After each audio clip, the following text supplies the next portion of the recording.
So, amazingly enough, it's the 24th episode, and I have been triggered into changing my shirt, and nobody noticed. So, obviously, not that much of a trigger. So, we're going to be discussing what triggers are, and sometimes it's a little bit to do with behavioural conditioning, sometimes it's a little bit to do with changing our behaviours in our minds, and sometimes it's just a case of when we see something, we go off our nut. Or not. Is it a good thing or is it a bad thing? Where's it all going? But before we go there, let's introduce each other again, or ourselves even. Angela? Hi, I'm Angela Daye from Inner Pathways. I'm an energetic transformational coach working with lots of different stuff to help people feel better using lots of different tools. And Mary? I am a coach who supports people who are in overwhelm and gets them back on an even keel. So I take those stressed out individuals and make them feel wonderful and in flow and possibly even not too triggered. And I'm based out of Cork in Ireland. Cheeky. Willie? Hi, I'm Willie Nicol, the cop turned coach and owner of Contentment Life Coaching. And I help people become a better version of who they are now by working with them on whatever's holding them back or stopping them getting the results they want in life. So I have a kind of credit and debit column. So the debit column would be anxiety, stress, worry, overwhelm. Not good, we want rid of those. And the credit column would be confidence, motivation, self-belief. So get rid of the debits, boost up the credits, and become better than who we are now. They basically balance the books. Very much so. Yeah. So, I'm Leslie Marsh, and to be perfectly honest with you, there are a lot of things that I do. But they all kind of come under the umbrella of coaching and hypnotherapy. A little bit of storytelling, and a little bit of playing devil's advocate occasionally, just because I like to trigger things in people. Including me. Because it kind of makes life interesting on occasions. So, triggers. Triggers are usually found in guns. Or bombs. Which basically means that it's going to make something go bang. And that could be why we think that being triggered is a bad thing. So Mary was just saying something just a minute ago before we came on air, and we kind of put a halt to that. And now I'm going to trigger it back up again. I'm going to pull that trigger again. So let's go. What were you saying? What I was saying was I associate triggers in terms of people with going into a pattern of behavior automatically, almost not even conscious of it, doing it in an automatic response. Whereas I think when we have develop better awareness of ourselves, triggers are, do I want to go down that path or do I want to make a different path? Like Willie's, do I want the debit or do I want the credit? And making a choice. So I think triggers are fascinating because there's a huge difference between whether we just respond on auto response without any apparent level of consciousness, or whether we actually become aware, something's happening here. How do I want to respond? And I think that's where there's wonderful scope for people to change and grow and develop. I'm wondering about the language in that, because for me that would be a reactive process. Just a simple bang, there you go. As an automatic behaviour to a certain, it's a reaction to a stimulus rather than a trigger, because trigger can be psychologically embedded a long time back. And so that would mean, and it's when you see something or someone, or there's something happening that brings a big emotional tsunami on, and basically you just go off at the deep end, or you start in on a behaviour that it's like, I suppose it's button pushing. And I think it is, even when we have something that pushes our buttons and we've reacted to it for years, we still can make a choice. You know what? I don't want to be pushed like this anymore. So I think we always have the capacity to, even for those things that trigger us to go off on that tsunami, we have the capacity to say, not this time, folks. I'm taking a different path. Yeah, but basically that's kind of where we come in, because a lot of people don't realise they have the capacity to do it until somebody puts their finger in the end of the gun. And I think once you make people, what I find is once people become aware, I'm just being triggered, and it kind of diffuses it, that awareness. That's actually, they act like this, and then I go this, hang on, I'm just reacting. So when they begin thinking about it, it changes the dynamic. And I think it's where there's a powerful place for change to happen. You were talking about that dynamic earlier on as well, Willie. But this action causes this reaction, causes this to happen. Well, one of the training courses I was on, it says it's basically our thinking creates our feelings, which then stimulates behaviour. And however we behave, we get an outcome. So when that thought comes in, it could trigger us if we engage with it.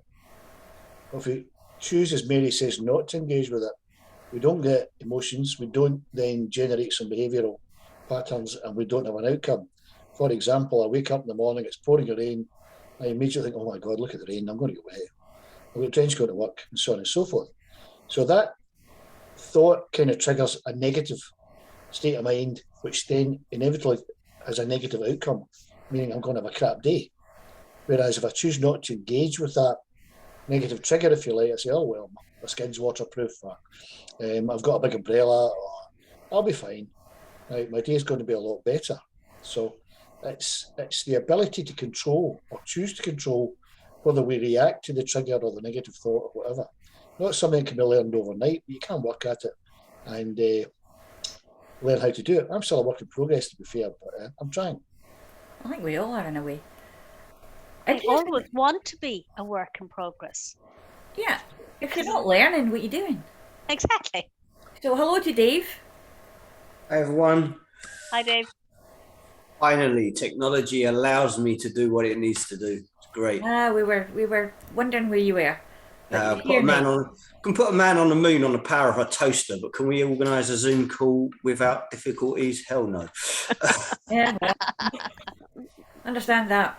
I was thinking though, when we were talking about rewiring and deciding not to do it, that when that happens and the person who's usually doing the button pushing doesn't get the response that they think they should get or that they're used to getting, drives them nuts, doesn't it, Angela?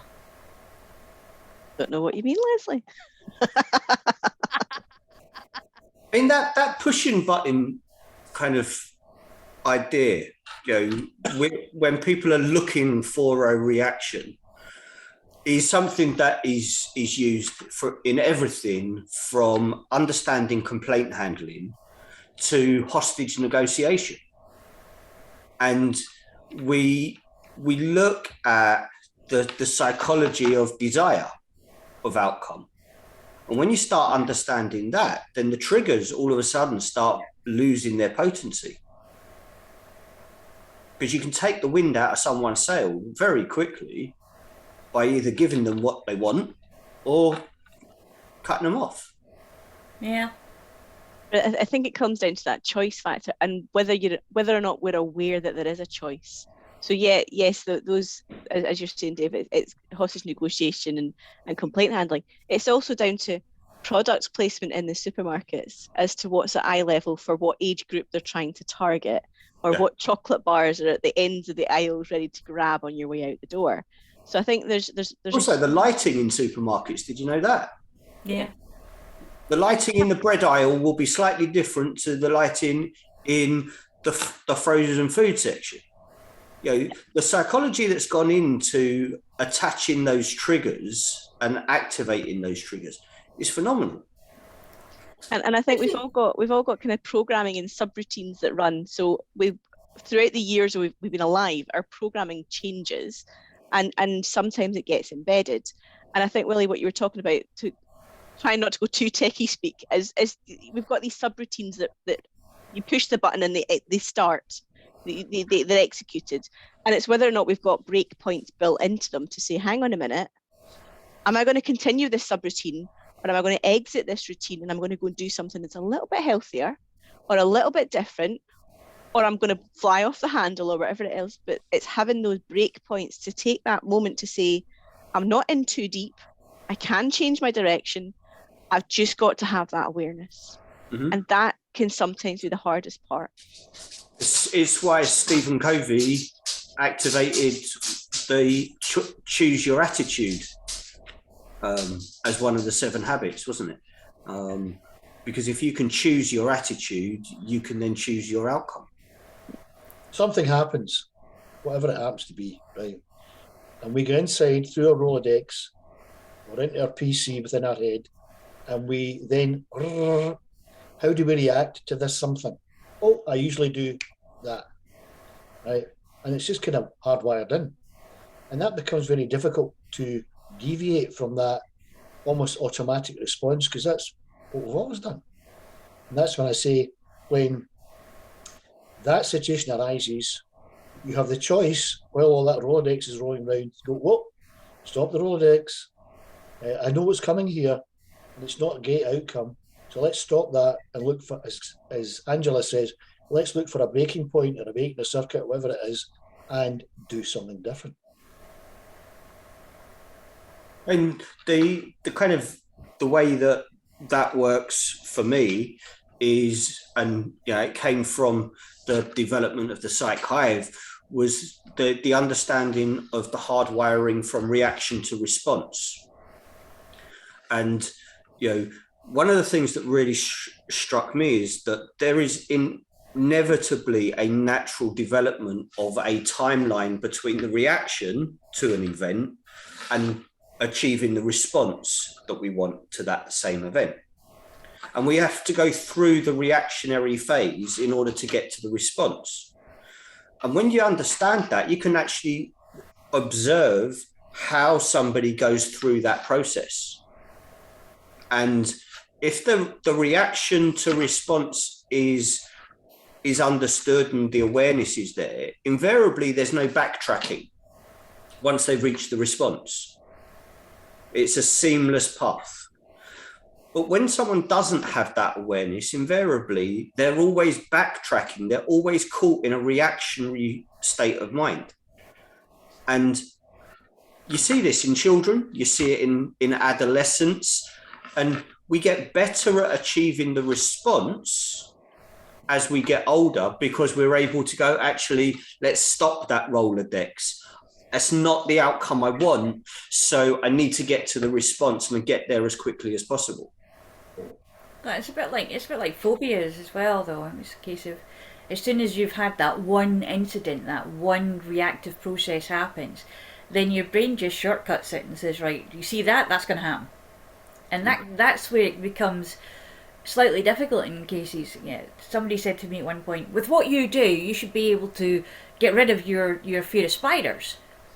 And I'm like, yeah, but I'm going to go to places where it's actually a healthy thing to be afraid of spiders. So, or to be at least aware of them.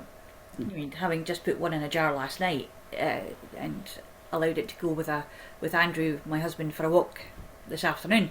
Yeah, it's not an out. It survived in the jar overnight. They survive in a jar quite a long time. There's lots of air in there, The spiracules of a spider are not like our lungs. They can survive in a lot more. And I've looked at this. I studied. I think you gave it a far too big a jar. Listen, when it comes, if it's too small, it's not going in there, and I might hurt it, and I don't want to hurt it. So I have to balance these things. You see, this is the reaction. I have to balance it. I get triggered by it, and I know that they're there, and then I start watching for them, and then it comes out, cheeky little thing. After me telling it, if I see you, you're going out the side. If I don't see you, you're fine. But some of them just don't listen. Obviously, you're not tapping on the floor with the right frequency. I'm a member of another networking group, and one of the men put up a post within the WhatsApp group saying, I've just had this huge spider in my house. Anybody get any tips on how to keep spiders out your house? And I thought, okay. And various people come up with chestnuts, Don't work. apple powder, blah, blah, blah. And I just thought, well, why don't you cure your phobia of spiders? And then you don't have to worry about it. And that fell on deaf ears, I've got to say. Root cause, fear of spiders, sort that out, no problem. No, we had all sorts of weird and wonderful things about how you get rid of spiders. You can buy some sort of little sonic device that you can't hear, the human ear. They don't work. We've got one in the hall. Right. We've None got of that 50 shit spiders works. in the hall looking It's a at it. disco going, for "This is spiders. fun." So I'm going to say again, and echo Willie's point, Leslie, fix it. But, Just because no, you've not got a phobia to I'm it on doesn't it. mean you still wouldn't have an awareness elsewhere when you get the deadly ones, but fix the problem. It's there. They're there. I fixed it. I fixed it as far as I want to. I also understand that spiders are very good at keeping your house clear of wee kind of minute They bugs are. and creepy They crawlies. have. They do have a function. So I have no problem with spider. If I hear a scream from upstairs, it means there's a spider in the bath, which I go and pick up and take outside. Say, I mean, "Bye." the two of us are absolutely useless because Andrew's as bad as me.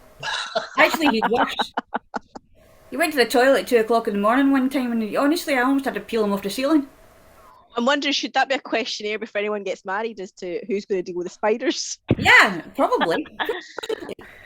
I have actually seen in the US where there are certain groups and communities where if someone's going to get married, they have to go through therapy support. That is one of those things that comes up is, who's dealing with this scenario and that scenario. All of these things are done, this this couple have just got engaged. All of a sudden, they've got to go jump through this hoop for their community leader. I want to know who's now, going to do Dave. what in their home. I want to know now, Dave, what triggers a reaction when the other one doesn't do what they're supposed to do, as far as, like taking the spider out? What reaction does that trigger? Does that mean, it's divorce right away or what?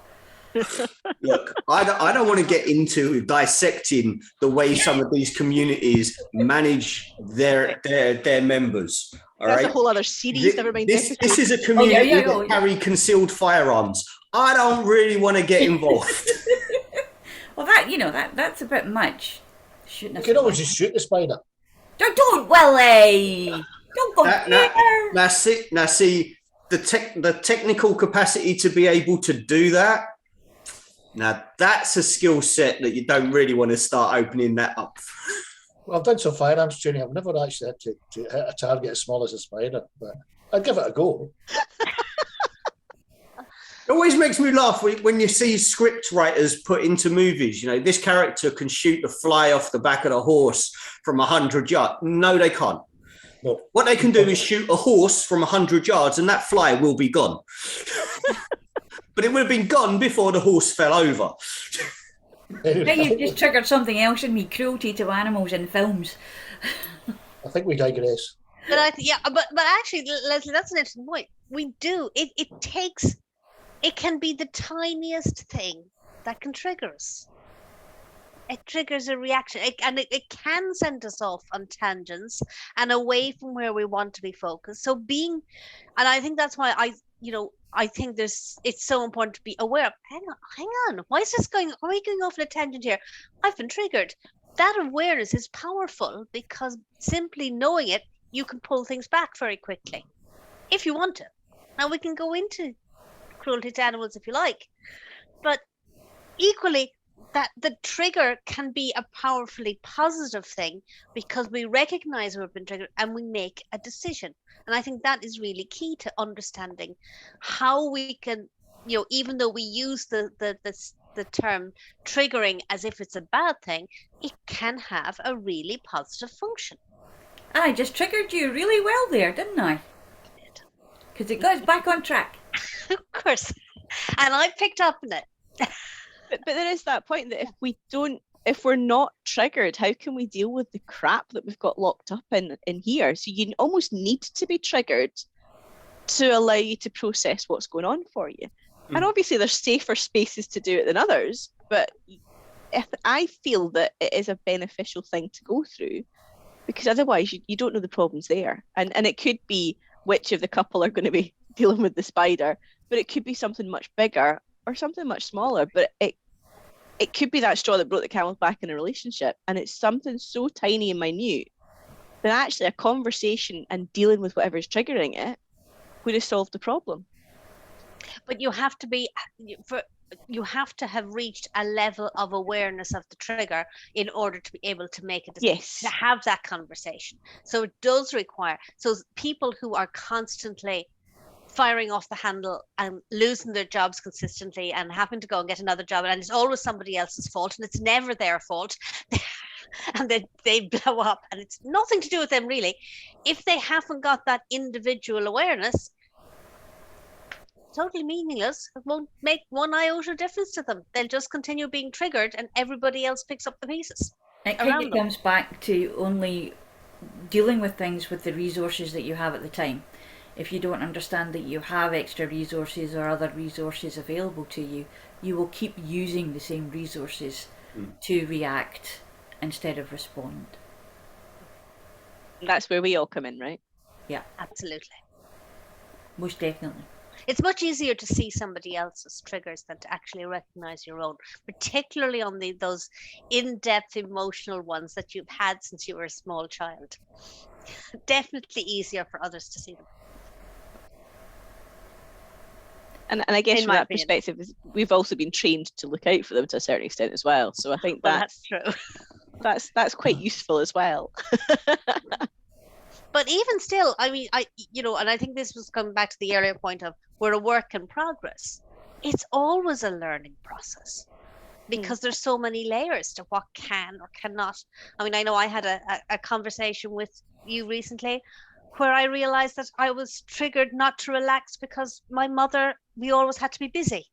You always had to, busy idle hands find, what's that phrase? The devil's work. The devil's work. So we had to have busy hands. We were always doing something, and it took a long time to make the connection. So it is always a process of learning. For me, busy hands are a still mind. I would agree with you. Well, it depends on what you're busy at. So if I'm knitting, sewing, Sudokus, and crossword puzzles, yeah. Gardening's very But still good for that. everything else. Yeah, gardening's good for that. At least we know in a post-apocalyptic world, we've got food coming from Leslie and we've got clothing coming from Mary. Everything will be fine. Willie can take care of the firearm stuff. We're sorted. Job's a good one. I am quite good at surgery too. Well, hopefully, if Willie actually does the job right, we won't need surgery because it will just be a straightforward job's done. Don't worry, there's no saving required. Yeah, I'm quite good at cutting certain things off in a timely fashion. Now, there's a whole other conversation. That triggered a It reaction. probably comes back to Angela's question about who deals with this situation. Now we know that that's what's supposed to happen. If it doesn't, Leslie's there to cut things off.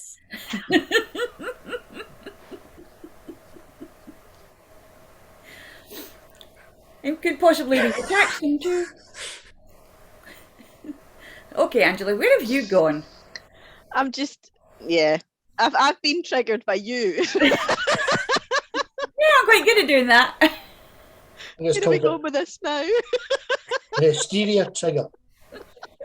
Like hysterical. Is the oh my good grief? What's she going to say next? Yes, That's I think the one. that back to triggers. I say to my clients, sometimes we talk about why do we experience fear or anxiety or stress? Go back to the fight, flight, or freeze syndrome. Go back to the old amygdala, back of your head. Right, that is a trigger which is automatic, built in since the prehistoric times. We see a danger and we immediately trigger that reaction, which gives us the ability to fight, flight, or freeze. We don't really have any choice in the matter. It's the same as I was watching a little video by a lady called Mel Robbins. Don't know if she's any relation to Tony, but she was talking about fear.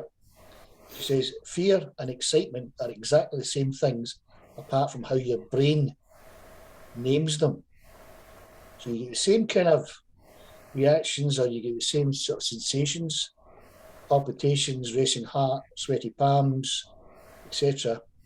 But if you can teach your brain to say that's not fear, that's excitement, this is exactly the same thing. Yeah. Well, I do it in How Bon a, Jovi got over stage fright. Exactly. I do a slightly different word in it, because I've been caught where I've had to, somebody doing something new, and they don't know whether it's fear or excitement. I call it first time-itis, which has no emotional charge. It's just first time-itis. It's very calm, and I swear by first time-itis, especially in a novel situation. It's interesting because Milton Erickson would teach people like golfers and athletes, etc.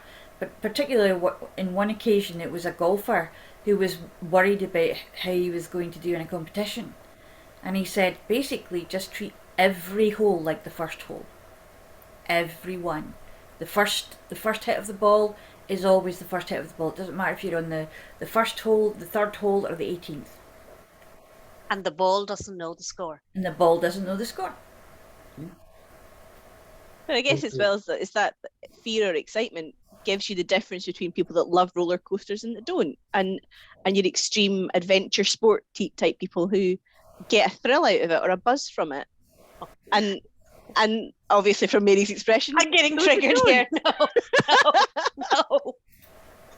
But again, that is that fear or excitement. So for me, I've got absolutely no qualms jumping on a roller coaster or whatever other thing. I won't bungee jump because I've got dodgy knees, but anything else, I'm probably going to give it at least one go.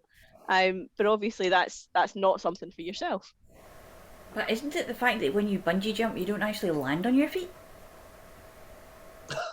I never said it was my feet. I said I've got dodgy knees. Oh yeah, but you have to, when you jump, when you land, is, I mean, you're... There's still huge. There is a huge kinetic drag on every joint in a bungee jump. Yeah, it's like I've got hypermobility. The body I don't want that. does stretch when it gets pulled back. Okay.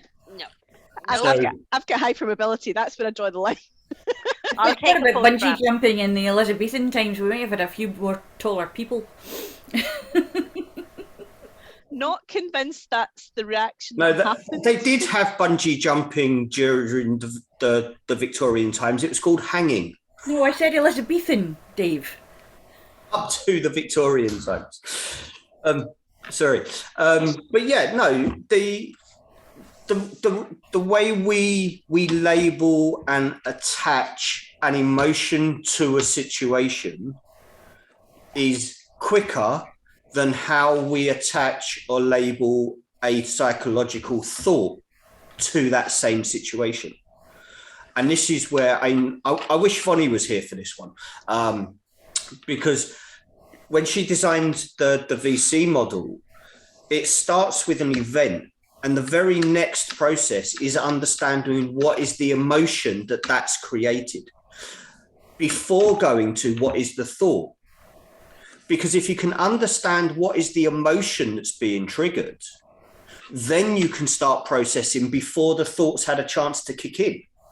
And you can divert that energy into the positive response rather than that hardwired reaction to the thought of something. Because if you think about how a lot of parenting over the last 100 years, how many times have we heard parents tell a kid, what do you think you're doing? We're driving the thought process before accepting the emotional impact that creates the thought. We're bypassing a massive part of that sequencing in the brain. And when we cut out the emotion, we're actually going, it doesn't count. It doesn't matter. Don't worry about what you feel about something. What do you think about it? And that is a building block to suppressing emotional connection from day dot. So basically that kind of brings me into the idea of bad habits and habits per se. Because is a bad habit really a bad habit, or is it just an unhelpful one? About the outcome, isn't it? Yeah, but it's also about what it gives for the person, what it actually brings. It's serving in some way. It's like the unconscious mind, when it has decided that it's going to do something for protection, it could actually be happening around about the age of 4 or 5. but it doesn't evolve with the person. It stays that way. That particular habit will stay that way. That particular reaction way of triggering things will stay that way until it's suddenly realised that that's no longer serving the person. They're still drifting, not even drifting, but jumping straight back into a childhood. This has happened, so I've got to be like that because that's how it works. It's always worked like that for me, always will. Yeah, so it's one of those things that we can actually become behaviourally conditioned by a traumatic event or a perceived traumatic event. Because, experiential learning is what we do from day dot. There's also generational perception as well. Yeah. And this and is transference, generational transference. Well, that's where I got the spider thing. My mother, absolutely arachnophobic, on speed. And there was a note in her diary at one point that I found, and she said, started Leslie's romper suit. And I said, what happened to that? She said, a spider walked over the pattern. So she wouldn't touch the paper. So that was that, so I'm doing quite well, actually. I'll put them in jars. I don't almost kill my husband by screaming and running away. But, I think, though, that if we have habits that we've had, we may have developed habits which in childhood served us well, but the same habit as adults may no longer be serving us well. But it's that creating that shift, that this recognition that this habit that I've had, which had damn good purpose, we didn't develop it for no reason, and that we need to shake it, does require a lot of effort, because you have to say, hang on, yeah, that was okay for that time. It's like that whole idea, nobody sets out to make a bad decision. Doesn't mean they don't make bad decisions, but they don't set out to do it. So this habit that you had, you bring it with you, and then suddenly it's no longer serving you. But I think, interestingly, you were talking earlier about, whose role will it be to sort the spiders in a relationship? But you can equally have habits and ways of doing things that might suit a couple when they don't have kids. Those same patterns and habits mightn't be serving you very well when there's a couple of kids to be ferried and somebody wants to lie in bed on a Saturday morning. It changes and evolves. So this constant addressing, are the habits still serving me, matters. And I think and I like that better than good or bad habits. It's just a habit, and it's whether it serves us or not. What purpose is it serving? It's like good and bad magic. It's magic, and coming to Mary's point about kind of things serve us well in certain times in our lives, and they don't serve us well in others, and to link that to the relationship of who dealt with the spider. When a relationship breaks down and we're in our teens, the way we cope with that should be very, very different to the way we cope with a relationship that breaks down when we're in our 40s. Oh, I don't know. I don't know. There could be some more similarities than you think. No, I get it. But sometimes a tub of ice cream in the 40s is okay. It's just a tub of ice cream. But going on the roller coaster of, okay, fine, you're not interested, I'll go over there, that's not a coping strategy for later on in life. Well, maybe it should be. Do you know? It's all about what works for the individual in balance to where they're at any given time. Yeah, because that's the stuff I find, like when people move jobs or they move companies or they change roles, you'll find the patterns and the habits and the ways of doing things that may have served them incredibly well suddenly stop. And that can cause awful distress for people because they don't know, if they haven't got that awareness, oh, it's just my habit doesn't work anymore. Sometimes they need an outsider like us to come and say, actually, that's just a habit. It's a different environment. Now you have to reassess it and find a new habit. Yeah, I tend to try to gear towards, the habits that we form. They are our coping strategy. That's all they are. That's how we cope with that situation when it first arises. Like you say, first time itis.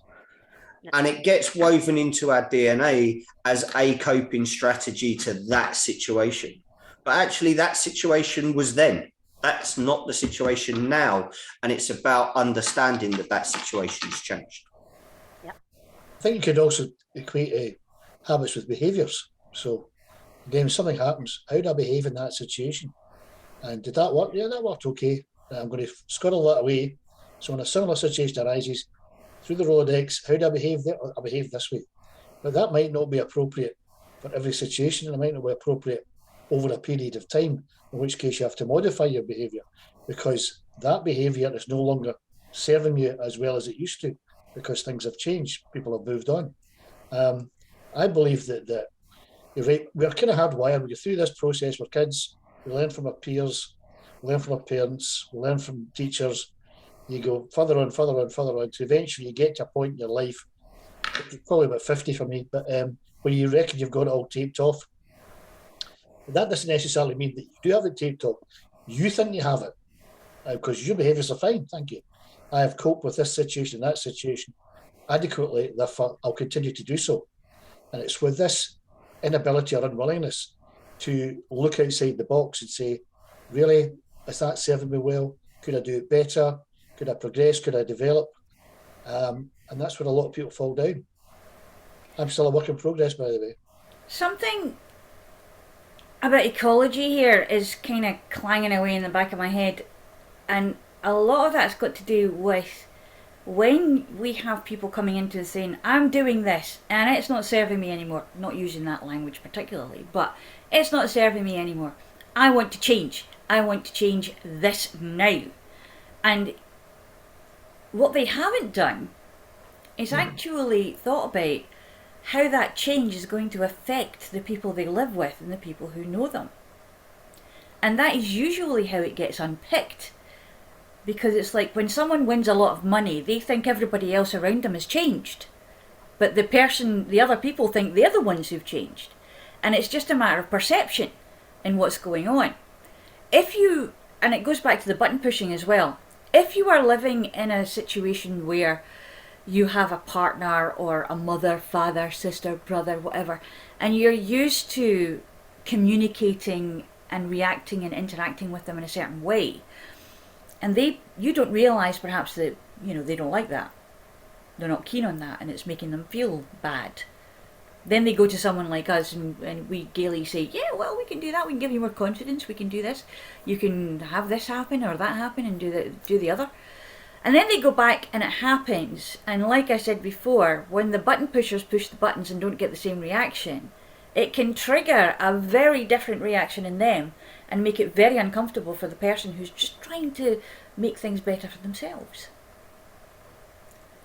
So you can have kind of a... It's why the divorce rate among therapeutic professionals is higher than it is amongst police officers.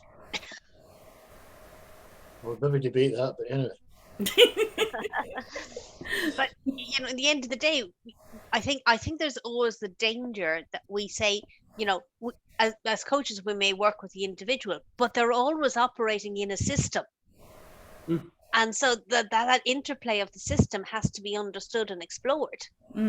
Because, what could I sat earlier this week with somebody and he was about to have an exit conversation with a person who's leaving the company. And I said, why are you having this? What's the purpose? But we began saying, getting him to even think about where's that other person at? You know what? I'm going to do this conversation differently. And even that was enough. He went about it. I'm going to listen to see what he has to say first before I say anything. But, those simple requests and changes, everybody's in a system. So you can't just say, well, try this strategy, because other people are always going to be impacted by it. And that's going to have that different set of responses. Some of them good. Some of them mightn't always be it could be the unintended consequences. A lot of people really do think that the world lives and works in vacuums around themselves. And this is, it's part of the reason why the Psych Hive is the Psych Hive, because each component in our life is a cell within that hive. And each element that exists in those cells makes up our whole operational way of working. So when you start looking at that vacuum mentality, that, you know, my world has changed, I've got a promotion, I've got more money, etc., you're starting to outgrow the cell that you were in at the rest of that hive. All of a sudden, the rest of the hive is being pushed because your cell's growing. But if you don't understand that those cells might not be growing at the same rate you are, all of a sudden you've got an imbalance, and the whole thing starts to fall apart. But it is that point of understanding the impact that we have on the people around us, and Cause and effect, isn't it? Yeah, understanding ourselves, but also understanding that we don't live in a vacuum, although a lot of us did for the last 2 years. But we don't live in a vacuum. There are other people around us, and we do have to interact with other human beings in whatever way, shape, or form that takes. But it's having that self-awareness to look at ourselves, because we're the ones that are maybe looking at what's triggering us and what habits we want to change and everything else. But we also do need to look at how other people are feeling from that, and how other people are responding to the changes that we're making. I call it the ripple effect. A couple of my clients, I said, you know what, I want to be a better father, partner, husband, whatever, right? I said, well, let's go and look at that and see how we can do that. And before we've got to that point, I said, imagine the ripple effect. If you do become a better father, partner, whatever, or less crabbit, or less stressed, or less this or whatever, and become a better version of who you are now, will that have a positive effect on those around about you? And it's a no-brainer question. I had one client, I think his wife has sent him to me because he focuses too much on his business, to the detriment of his wife and 2 kids. So he's come to me to try and help him with that. I said, okay, become a better version of yourself. Will that be beneficial? You'll spend more time with your family, you'll see your kids growing up instead of being at your work all the time. So it's a ripple thing. And it's almost like throwing a pebble into a pond. So the ripple effects, you'll benefit your family, maybe your colleagues, your friends. Yeah, but that's only dependent if the kids want him around more often, and they want to spend more time. You know, he could be the most boring person on the planet. Like, no, do you know what? We've got our friends, we've got our life. Thank you very much. You go do what you've got to do. We're quite happy with this. It is that ripple effect, and it's understanding that those ripples that go out from us, they go through other people. They will hit a boundary, and at some point, that ripple is going to come back as a wave. That's the thing that's happened, not just in the last 2 years, but it happens particularly at certain ages when people retire. And suddenly they're spending all their time together, and they've got nothing to tell each other at the end of the day because they were together all day and they know what happened. But then with the last 2 years, we've had the fact that they haven't gone out to work. They're under my feet. I usually do this, I usually do that. It even happened with the dogs and cats. They're sitting there going, hang on a minute, I can't get on the sofa. So this is our house. After 9 o'clock, this is ours. Go away. It's supposed to be away. And it's the same thing. You know, the kids are running about trying to do what kids do. You're trying to work or you're trying to do something else, and everything's just... And there's so many people coming to the door because, of course, people are ordering more stuff. So you can't get to work either. But at the same time, it's like... That is a good example of major ripple effect in a crucible. And that can trigger a lot of bad habits. Or a lot of habits. Very triggering. A lot of triggering. A lot of triggering. A lot of triggering, yeah. But again, it's the interesting thing is that we're human beings, and the one good thing that we have is that we adapt and survive. The ability to change. The ability to change. And yet, how many people do you know don't like it? Don't want to? Yeah, I'd say we have the capacity to change. The ability to change, that's something else when you have that limiting belief of, I don't want to change. I'm fine. Thank you very much. The world can change around me for what I want it to be. And we've seen that mentality rise during the pandemic. That, again, it's that fear of change fear of unknown, fear of failure, fear of loss, all of those things have been amplified by the pandemic. But we're also told that change is hard and it's difficult. And it's a myth. That's a total myth. It's just change. Every single day, every single human being on this planet changes. Tell me Every about it. interaction we have changes us. The only Every certain time my thing is- godchildren have children, it's a shock. I've told them, you're not allowed to put that onto the Facebook thing. It's not good for me. I don't like it. What, people having children? No, people's children having children. You know know what that's it just does. a process of people growing older. It is a horrible feeling the first time you're called a grandaunt. It's very difficult. It's all right. When you're called a great uncle, it's even worse. Yeah. Yeah, I know. I'm a grandaunt. I'm a grandaunt. Yeah, it does. There are things that trigger you feeling old, and knowing you've hit that older generation is definitely one of those triggering ones. First timeitis. First timeitis. Yep. Well, I'm on to fourth timeitis now. But it's just another golf hole. That's all. Just another time Here's round. how I put that if I were you. Thankfully, this doesn't go out to kids, but there you go. I don't understand that because he just talked about the analogy you were talking about with golf. But okay, I used to actually work in a department that was all around change, and what we did was we delivered change. And whenever any change projects were coming to our department, the people who normally are the ones that deliver change into other departments couldn't cope with it. It was fascinating. But And isn't that, this isn't is that a bit your like the job therapeutic to arena? change. Isn't that just like the therapeutic arena? The professionals who are trained to bring about supportive environments of human development when it comes to themselves as a community. What do they want? All the change in the world, but no, we can't do that. No, that's far too different. No. Baby steps. Baby steps. Exactly.